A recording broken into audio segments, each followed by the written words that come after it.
Hi there. If you've been thinking about buying or selling a home during the spring market this year, you better hurry up because the spring market's almost over. And what's the market like? Well, let's find out. I'm going to go over all of the statistics for Onondaga County for the housing market. And hopefully, this information will help you when deciding to sell your home or to buy a home, what price range you want to be in. So we're going to start with new listings.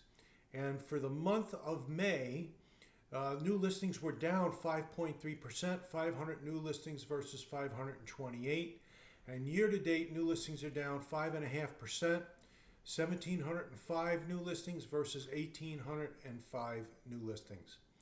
And importantly, 49% of all new listings were priced between 150,000 and 300,000. And that seems to be the sweet spot for first-time home buyers. That's where a lot of the activity is, and that's where a lot of the competition for homes are. Let's look at pending sales. Pending sales are very important.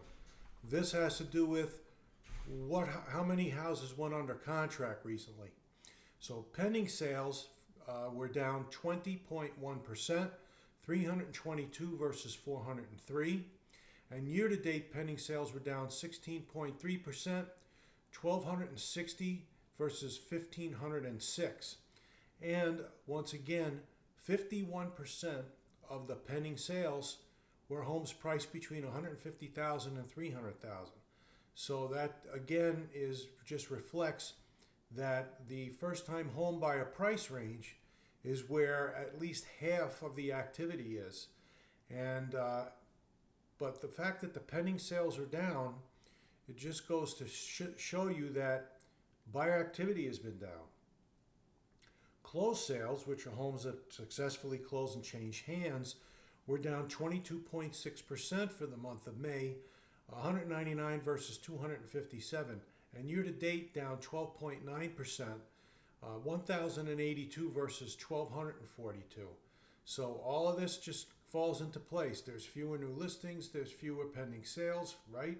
Fewer homes go under contract because if there's fewer new listings, those are the ones everybody wants to buy.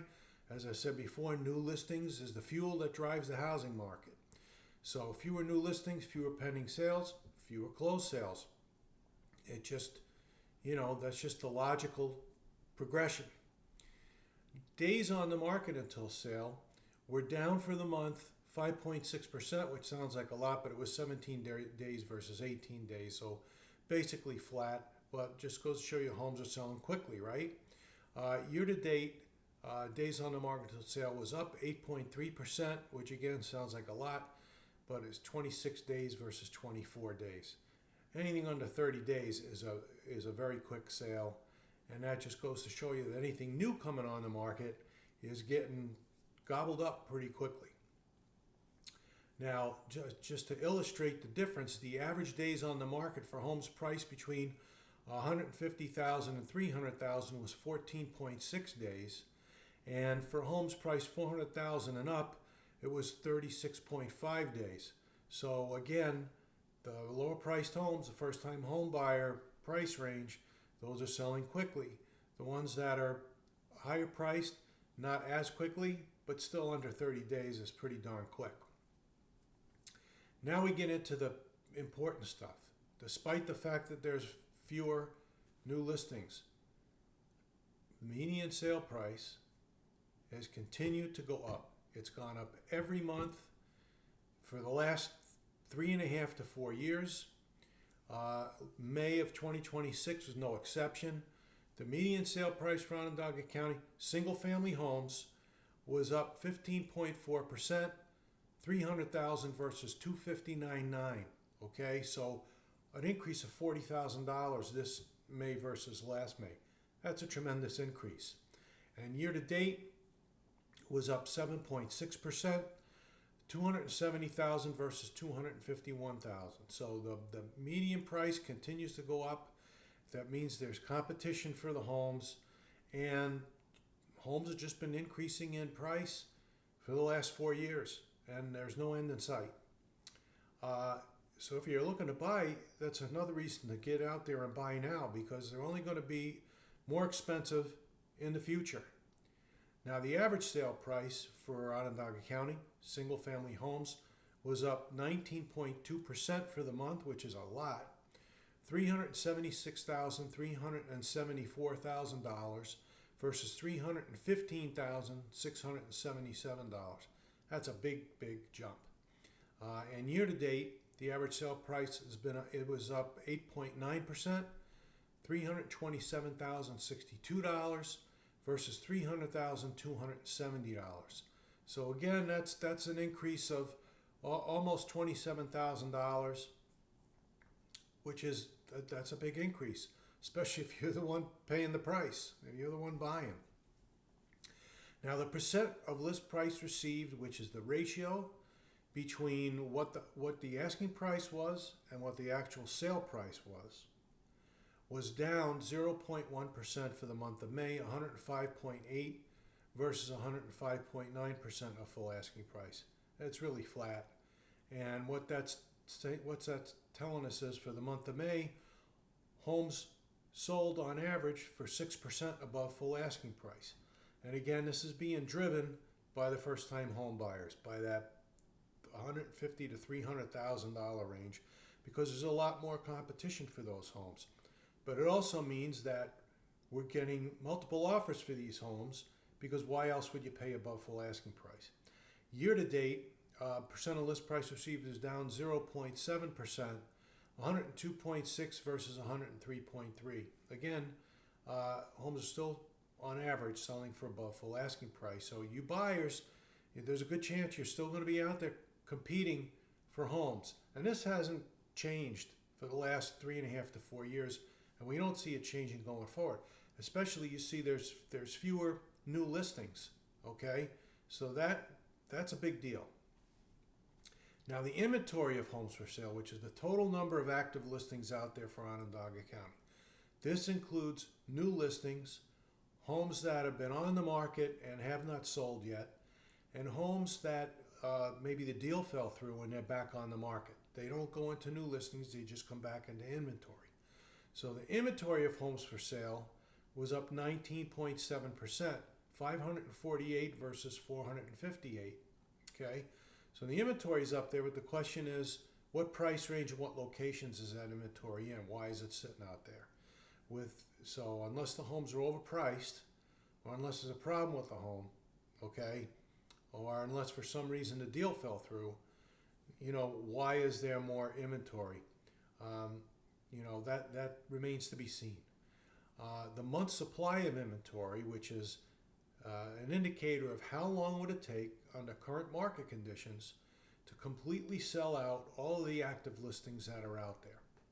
And the month supply of inventory is up 28.6%, which again sounds like a lot, but it's 1.8 months worth of inventory versus 1.4 months worth of inventory. And on every single video that I've done for the last 3.5 years, I've told you, a balanced market is 4 to 6 months worth of inventory. A buyer's market is more than 6 months worth of inventory. And a seller's market is less than 4 months worth of inventory. And we're looking at less than 2 months worth of inventory. So it's still a strong seller's market no matter how you slice it. The Housing Affordability Index, which tells us how affordable is it for a family with a median income in this town to purchase a house in the median price range, okay? So the Housing Affordability Index was down 4.2% for the month of May, which means homes were over 4% less affordable. The median price home was 4% less affordable for households with the median income.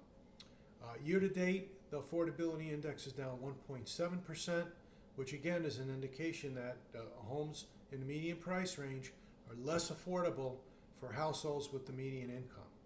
And for the last 3 years, if we look at the last 3 years running, year to date, 2024 affordability index was down 15.3%, 2025 down 9.3%, and this year so far 1.7%. So all of this needs to be taken into consideration if you're thinking about buying a home. You need all this information so that you can be prepared to, you know, come up with the right strategy to buy a home. And if you're selling a home, you also want to take a look at all this information, because pricing your home properly, even in a strong seller's market, is critical. If you don't price your home properly, you're not going to get the highest price and the best contract terms for your home. The list price per square foot for May of 2026 was $202 per square foot. Last May it was $210 per square foot. May of 2024 it was $183 a square foot, and we started out the year at $189 a square foot. So that just gives you an idea. Now, new construction is selling for more than $300 a square foot. So that all goes into the mix. All right, so you really need to take that into consideration. So once again, if you're thinking about buying or selling a home and you wanted to get it done during the spring market, especially you sellers, now's the time to get it on the market, because July and August are typically slow months when it comes to real estate in this town, and then things pick up again after Labor Day.